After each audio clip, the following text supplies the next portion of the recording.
Cours de français. Bonjour et bienvenue.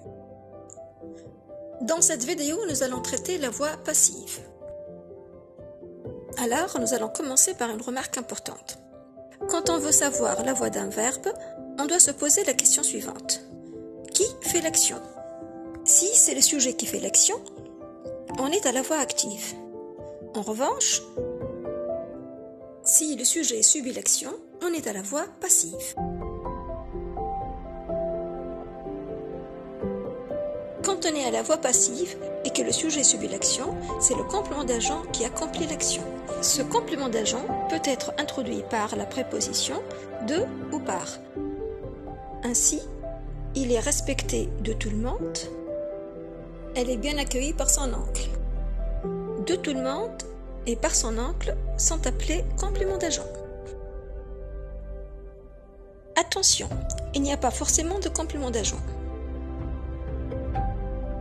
Elle est bien accueillie.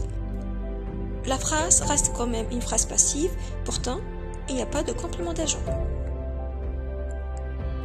Pour passer de la voix active à la voix passive, il suffit de procéder à un petit tour de passe-passe. Le COD de la voix active va devenir le sujet de la voix passive. Ainsi, dans l'exemple, Jean répare le vélo. Le vélo est un COD, il devient le sujet de la phrase passive. Le vélo est réparé par Jean. Par Jean est appelé complément d'agent. Concernant le temps du verbe passif, il suffit de conjuguer l'auxiliaire être au temps du verbe actif plus le participe passé du verbe. Jean réparera le vélo sera réparé par Jean. Auxiliaire être au futur au temps du verbe actif plus le participe passé du verbe réparer. Si le verbe de la phrase active ne demande pas de COD, à ce moment-là, la transformation en voix passive sera impossible. Exemple, il sortira.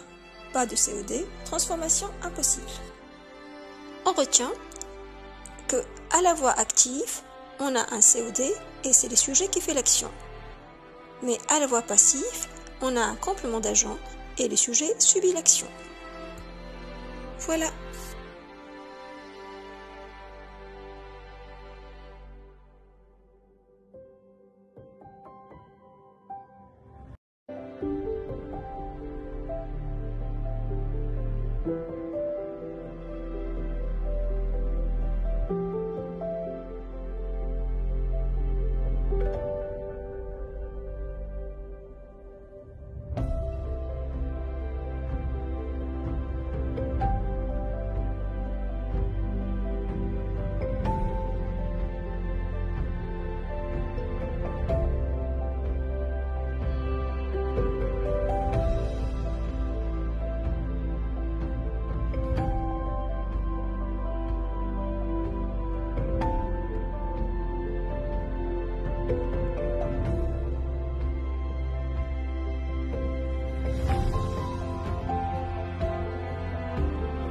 Merci pour votre attention.